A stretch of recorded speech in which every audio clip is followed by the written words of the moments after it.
Sorry. If you would like to get your song reviewed, dear listener, there's the filthy capitalist option. As Sori says, $125 gets you straight to the head of the line. You don't have to be a part of the alliance. You don't have to be part of the group. Wait a minute. And the biggest thing is you don't have to wait. You hop, skip, and jump right in front of everybody. $125 gets you there. You do that 3 times, and then get mashed down to the $75 rate for perpetuity. Yes! Also, there is a band review option. So if you've got a band and you're trying to get your band some exposure, hit me up at vinsori@gmail.com, and I'll show you the details about how to pull that off. You can also jump on Patreon, and there is a option on the tiers to be able to get your band reviewed. Yep. Obviously, we can't lie to you, so we can't guarantee a positive review. Get what you get. It's just rubbish. Rubbish. Rubbish. That's British for garbage. My favorite is the community option. $1 at the gate gets you in at Patreon. You get to join an alliance. The alliance joins their points together, and that helps determine what songs that we do. The alliances hang out on Discord. Message me on Patreon to get the link. They do all kinds of other cool things. They do Minecraft, Dungeons and Dragons. Yeah. It's really a community within the community. Anybody can go on the village, facebook.com/Vin and Sori. There's 160,000+ people on the channel. What's cool about the Discord is that it offers a real opportunity for community connection, friendship, that type of thing. And it's on Discord, so if you're not a Facebook person, it's for you. You start off at $1. Right. Plus you get exclusives. Sori and I are working on a song. So the first 15 seconds of that was on Patreon. Also, at $15 tier and above, when we actually debut the video, they're going to be there live with us. There you are, dear listener. Buy our merch. Buy our merch indeed. A child shall lead them. To buy our merch. Yes, dear listener. Yes, dear listener. Yes, dear listener. Let's do it. That's what it says.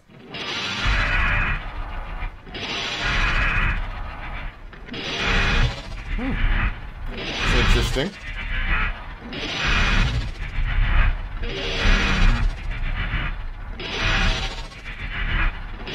It's kind of makes me nervous, the sound. This is interesting. Oh! Let's go! Let's go!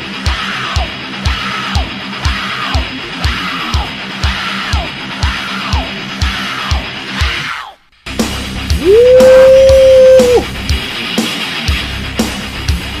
Pantera feel.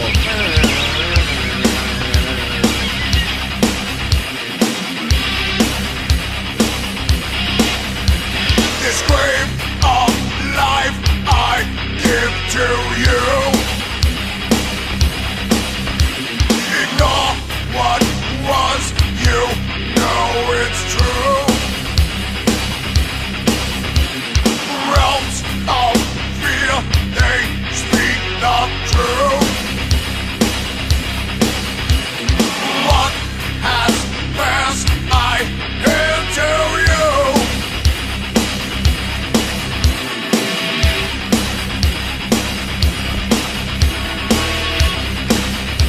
Oh, I miss Pantera, bro.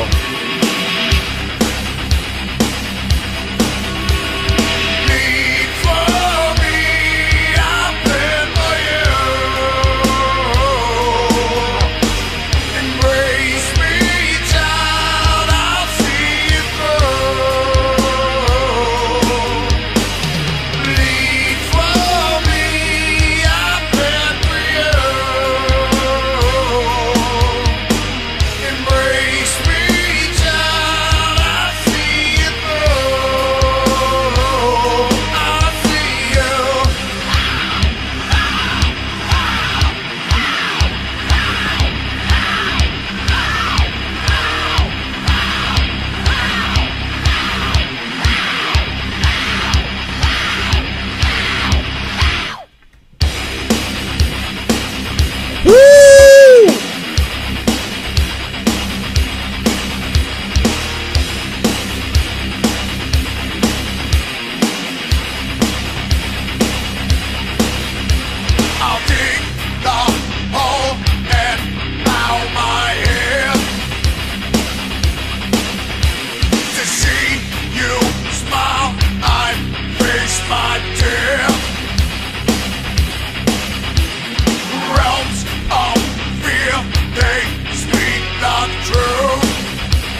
This is a good one. Bleed for Me, Black Label Society. This was a song of the night for me. That's for sure. This is a good one. That one, I was paying very close attention to that solo. I was like, there you go. Zach Wilde's one of the greatest relative to that. Wait, what?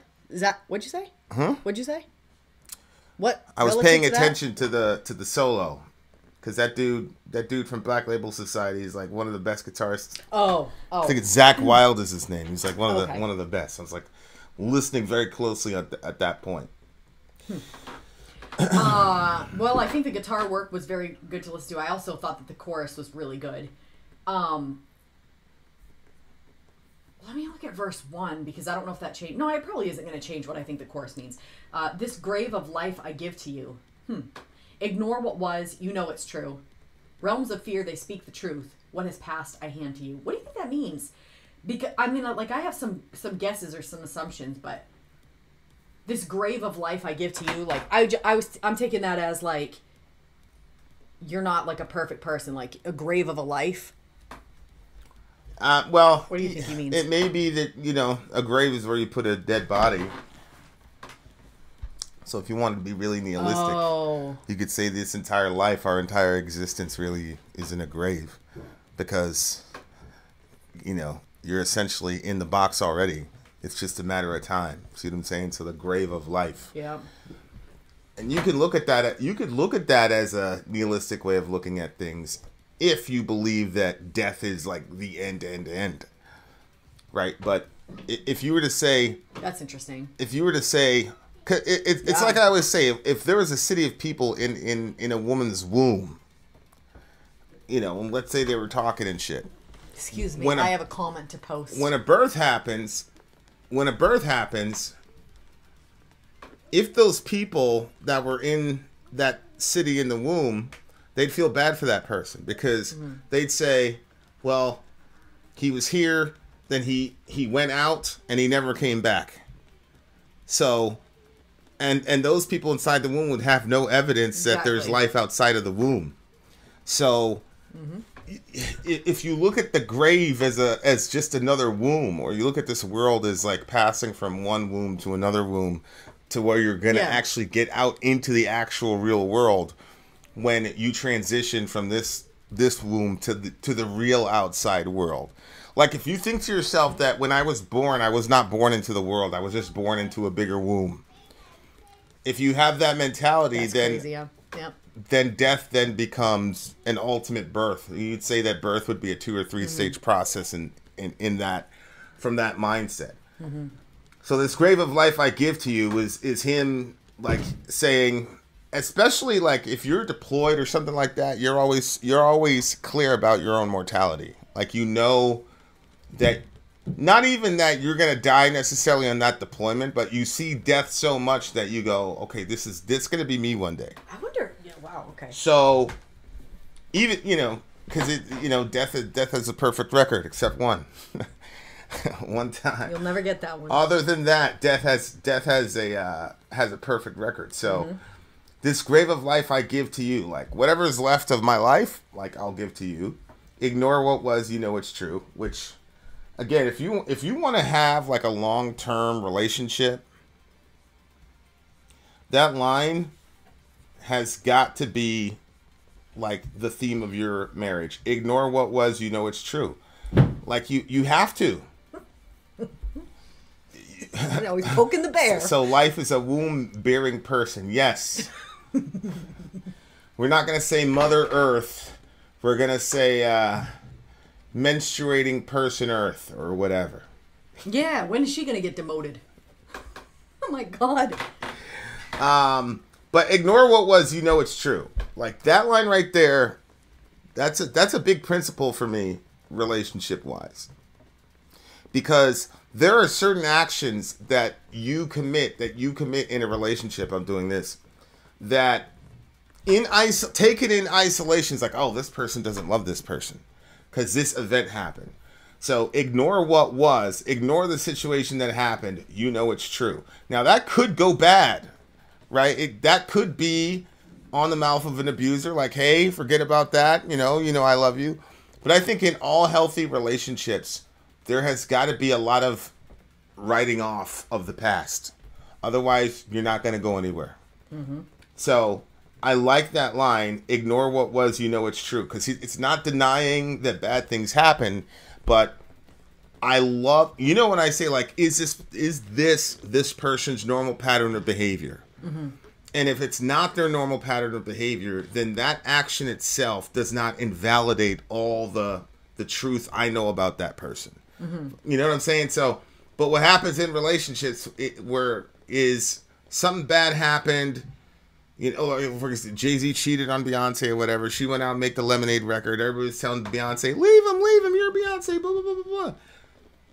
In her mind, what he did was not definitional of how he's treated her for the majority of their relationship. And so she's ignoring that indiscretion because she doesn't want that trade-off. Because she's measuring him versus the other ways that he treated her. Now, obviously, I'd never want my daughters to go through any of that. Geez, no. But if you want any hope of a true, long-lasting, authentic relationship, you better have this as an idea. Ignore what was, you know it's true. You better have that. Because y'all ain't gonna be together long. You put two selfish people together, you're gonna have a Rolodex of shit that you can see. When people want to break up with people, like, that's the thing. There's always gonna be a Rolodex of shit that you can complain about and say, hey, we're done. I'm not judging anybody anyway. I'm just saying, if your goal, especially if you're a young person, we got a couple of young people here. If your goal is to be, we're both divorced, so I mean, yeah. If your goal is to be in a long-lasting relationship, that's gotta be front and center. Ignore what was, you know it's true. You know it's true. And, you know, and I go through those progressions. Me and you were beefing or whatever. Like, I go through progressions. Like, wait a minute, she did this, she did this, she did this. This is true, this is true, this is true. Okay, boom. So this action right here does not reflect on our entire relationship. It's just this aspect. It was a moment of human weakness or whatever. And you can take it and then you can move on. Now, obviously, like I said, it gets dangerous because an abusive person could use the same logic. But again, with the abusive person, if the person hits you for the 98th time, then that has to go into, okay, that's the character of this guy in the relationship or this girl in the relationship. So I just think that that's a really good line. Realms of fear, they speak the truth. What has passed, I hand to you. So she's scared. No, it was, you know, it's true. She's scared. It looks like she wants to hold on to her heart and not get her heart broken. Go ahead. I kind of thought that they were saying, like, so this grave of life I give to you, him just saying, like, whatever this life is, what's left of it, I guess. Or how you were interpreting, I guess that would work too. When he says, ignore what was, you know it's true, realms of fear, they speak the truth. I just felt like that this was, like, stuff that wants to kind of encroach on their relationship. The ignoring what was, you know, like what you were describing. I think that's, but then when he said realms of fear, they speak the truth, I thought maybe that was from the perspective of, because you know how, like, when you're running through that, you know, I do the same thing, only mine's different. But, like, you know, you run through those things to try to, like, work through stuff. And then when he says realms of fear, they speak the truth, I didn't know if they were saying, like, because fear is always going to tell you that it's speaking the truth to you. Fear is never going to say this could not be true. But, you know, like when you get something in your head and you're full of fear about it, like it's the absolute 1000% the truth. And it's extremely hard sometimes to even get your mind off of that because you're like, no, this is what's true. And a lot of times, like if you're a fearful person, it's hard to let go of fears and anxieties because you feel like fears and anxieties are what's going to protect whatever it is that you want protecting. Yeah. So he says, what has passed, I hand to you. I kind of felt like he was saying, like, look, everything that there was, that there is, that has been, that is, like, all of that shit, that's what's there. Like, look, this is it. And he's just, like, kind of, like, put it there. And then he says, bleed for me, I've bled for you. Embrace me, child, I'll see you through. Bleed for me, I'll bleed for you. That part, that chorus, I thought was really crazy. I've been thinking a lot about, like, unconditional love. And you had said, like, you know, a couple streams ago or something, like, perhaps one of the reasons why we live or why we breathe is not just to know God, but also to, like, experience and give unconditional love. And I was thinking how like if people are in a relationship and you have one person that is trying their damnedest to give unconditional love, and you have another person who's selfish, the relationship's gonna have a hard time, because the one that's gonna give unconditional love is not sure how much unconditional love they should be still putting out if the other person is selfishly taking advantage. So I think that this chorus, I like this one because it's not like, hey, let's both do 50-50 or 100 whatever. Like, this one's bleed for me, I've bled for you. Like, okay, like, I've been through it so, like, do the same for me. So it's kind of like that, like, all right, like, it's the give and take of the love, but also the, like, okay, well, we are sinners, so people are gonna get hurt here. Mm-hmm. So you can't always be the one getting hurt. It should be me sometimes too. Like, we gotta kind of balance it out, and then giving each other the love and respect, and obviously trying not to, intentionally, like. Yeah, this is interesting. We were both coming off divorces at the time, and we're getting over the past to go forward with each other. Wait, I'm sorry. That's Stacy's.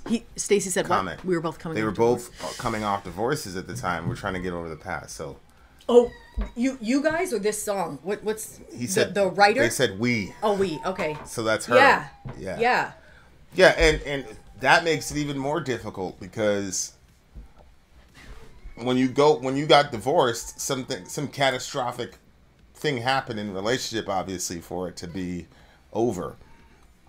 So now you go into the next relationship and you're thinking about marriage, and it's like, well, now I've got all this other baggage. This grave of life I give to you. Right? Yeah. Like, and then there's the past, and then there's all this. Like, it's extremely difficult. A lot of remarried couples don't make it. Oh, yeah. Yeah. We hit the 5-year mark pretty good, happy about that, because that was the thing. They don't make it in the first 5 years. If you make it after the first 5 years, you're in good shape. But, it's relationships itself are difficult, but remarriage after the divorce is extremely difficult, especially if there's kids involved. I think the hard part, or like the bit of advice or whatever, is not to connect every situation. Oh, and you probably would give the opposite advice. I don't know. Is not to connect every situation to everything else bad that always happened. But your again, current versus your previous relationship, right? Yeah. Because like in the past relationship, I completely agree with that. Yeah, that's true. Yeah, because you do that in the past relationship. Yeah, there's gonna be, but these are different people. You're working with different people, and you're different. Maybe you're not a different person. Maybe you're the same person that was in the past relationship. One thing I think is important is to recognize what you did wrong in the past relationships, to kind of use everything and everyone around you as ways to see where you need to grow and where things need to kind of stretch and change, because nobody was perfect. No, there's literally not a perfect person. So there's been no relationships that were ended because, well, I mean, if it's abusive, that's that's a complete. That's why I said something catastrophic happened. In which case, a woman is going to have a hard time trusting, man. Mm-hmm. But yeah, no, they're going on 19 years next month. Holy shit! Wow, congrats, you guys, 19 years. Yeah, so it can be done. It can be done. And like this is another thing. They have a lot stacked against them. First of all, remarriage after divorce, that affects divorce numbers very, and also there were times when he got deployed. Yep. Which the military is not good on marriage either. So they figured it out. They figured it out. And I think a lot of, we got Delaney in here, we got Michelle, we got Ian, a couple younger folks. Like, a lot of times a successful relationship, is about catching that person like across the room and you're in love with her and blah, blah, blah. But if you want like a really significant, lasting, deep relationship where you actually are able to find somebody to love unconditionally. And like, when it's your kids, like, I get it, but a child doesn't have the capacity to do certain things that an equal in a relationship does. In other words, it's easier to love a child unconditionally than a spouse. There's no divorce court for children. Yeah, there is. You can go for, whatever, but it's not like 50% of fathers are disowning their sons or whatever. Yeah, when people have kids, the thought is, I can't wait to have this kid. I want to be able to love this kid. Like, it's what you're going to give to the kid. We're preparing futures for our kids, like everything's, but when you get in a relationship, there is an expectation of, I'm not just here to give everything to you. I'm also here to receive from you as well. Right. So there's like a give and take in relationships. Yeah. But you know, there's a lot of, you have to have a certain kind of mentality. Like, definitely feelings are important. I'm never going to say feelings aren't important. But you also have to have a principle and an understanding of commitment and loyalty to that person. And you have to commit to overlooking things that are not major for the sake of the relationship and being patient about major problems so that the relationship can continue. I just think a lot of, and especially in our generation where, you know, Twitter is 120 words and everything is just so fast and shortened and whatever. So now you got a whole generation of people. Everything is fast. Everything they want is at their fingertips, blah, blah, blah. There's not a lot of things that you have to work for. And a lot of people don't realize that, like, relationships are work, man. Yeah. It's, you know, you see all those things, 100% guaranteed. Yeah. Everybody wants the guarantee. There's no guarantee. Yeah. The only thing that you can do is if both parties are actually trying to make the thing work. That's really the thing. If you have one person that's not and the other one is, like, and that's risky. I've seen situations though where the other person comes around and they make it. You know, a lot of people quit like way too early. And again, we're saying this as divorced people, but see, I like that extreme version of, like, bleed for me, I bled for you. yeah, I did too. That's sort of like unhealthy. I did, yeah, right, yeah. I mean, but we're in good company. I think all of us are like, bleed for me, but that's good. You know Well, what I mean? we're all metalheads. So Yeah, of course, exactly. Metalheads gonna be like, oh yeah. See, the thing for me though, like, I was listening to this thing on Focus on the Family one time, and they were talking about the Twilight phenomenon, and you had all these girls, Jesus is my Edward Cullen, or whatever, and there's a part though. I could.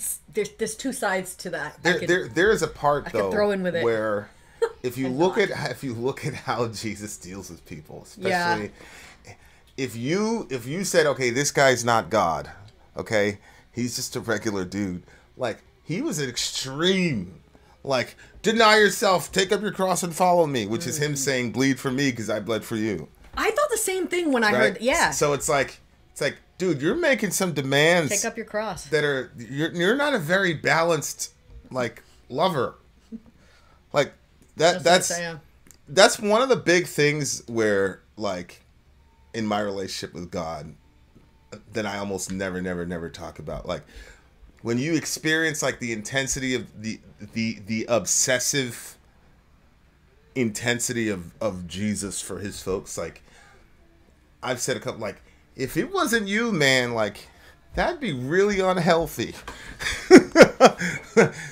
It's like, if you read those passages, like, dude is like, you know, like, many of your thoughts toward me more than I can count. It's like, you're standing there, like, Facebook stalking this person. You know how many hairs are on their head. You know they're sitting up and they're going down. Like, he's constantly watching all the time.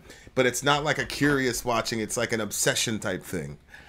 Like, if you had somebody, I'd do like a little short movie where I had like some dude stalking somebody, like watching every move that they made. You really should get into. And the entire time you think the guy's a bad guy, and then it turns out that it's God the whole Yeah. time, like obsessing over this person. Yeah, like crazy. Like, You have so many of those shorts that. yeah, I know. You're the next Darman. So many of the yeah, but it does like, we have a very intense relationship. The feelings are always like very, like, you know, raw, and like there's always an exposed nerve either way. Mm-hmm. And I think, you know, like, being with me, like, that's, you just have to deal with those extremes, you know what I'm saying? Like, that's part of accepting the thing. But yeah, but it's also, it's very fascinating stuff. I'm not gonna get into all of it because it's pretty personal, but yeah, it's deep stuff. I liked this part when he said, "Embrace me, child.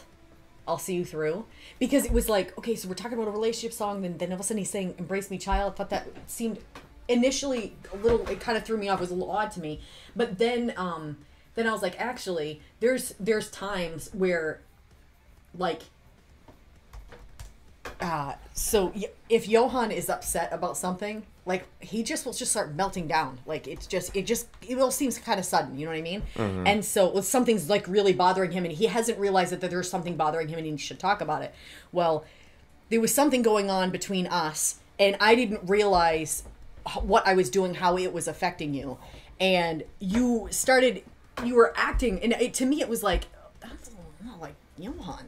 The way that you were kind of going about it. And then I said, wait, maybe I'm hurting his feelings. And then like we upon further investigation, yeah, that was actually what was happening. And so when it said embrace me child, I liked that because like sometimes I try to like back out of a situation and like I'll picture you as like a kid and be like, okay, like what's happening here? Like, you know what I mean? Like sometimes emotions can get so high that you're just like fighting against the person, you're protecting yourself, and you feel like, what are they saying? But like sometimes I just try to simplify it to like, we're both two kids and we're trying to figure this out. Mm-hmm. Like, we don't have to be basically 40-year-old people that have been through a divorce and, you know what I mean, like calloused and cold. And I don't want to be that type of person. Like, I want to be like, we're two 10-year-old kids and we're trying to figure this out together. You know what I mean? Like, and so that part, like the embrace me child, I'll see you through. I thought also that it was like, because, so it would be like, I guess it could go either way, but like if you were to like, you saying to me, hug me, and I'm gonna help you work through this. You know what I mean? Like it's us working together. It's like I'm gonna help you. We're gonna do this together. Like there's like that closeness to it, and I liked that part, and I liked the. But verse 2, I'll dig the hole and bow my head. Oh yeah, to see you smile, I face my death. Realms of fear, they speak the truth. What is past, I hand to you. Yeah, it was a deep song. And it had some intensity to it, and lyrically, and obviously anybody that's in an intense relationship would understand that. Sometimes I wish everybody could have an intense relationship, and then I think not everybody could survive an intense relationship. What do you mean survive? Like stay together or like survive? Whatever. Just, however people deal with. Let's see. That's the other side to it. Like if you look at Stacey and Fernando, like they have very practical, forgive each other, blah blah blah, let go of the past. But if you look at the songs that they dedicate to each other, they're also pretty extreme. Yeah, you guys are built for some intensity, I believe. But you have a good balance of like real, just practical day-to-day shit as far as like just growing as a person. Mm-hmm. And then there's the, you got to have both. Mm-hmm. You got to have both. Some couples are like so boring, it's like, and other couples are like unstable. I mean, it's great to look at. I love the Facebook updates. I love them. Like, people from past life and shit. Like, just watching them going back and forth. Shorty was like, I hate him. He's a liar. Called him out by name. He's a liar. Blah, blah, blah. You can have him for his evilness, she says. And then, like, 2 hours later, that gets deleted. And she's... How would they? Yeah. Nope. She's got her head on his chest. For real? Yeah. Oh, it's so entertaining. So then all the girls, single friends that are completely alone and hopeless, they're like, yeah, I told you didn't need him, girl. Yeah, Come on over. Yeah. I'm coming, girl. I'm coming. And then again, the next thing, that's deleted. Mm-hmm. And at home with Bae. This song's a 9.3 for me. Shout out to confused women everywhere. Oh, man. It's a 9.3. Oh. 10 for me. And oh wow, I would 10. give this one like a 9.8, but I bumped it to a 10 because this one's definitely one on my playlist, and listen to this one for more. And it's good. I like this one. 10. This Black is Label deep, Society. This is a deep song. Yeah. This is a deep. Lyrically is what pushed it up. They should write a book. Y'all should write a book. We've been telling them to. You know what book I'm gonna write? It's called Vin Out. Sori out. Gone.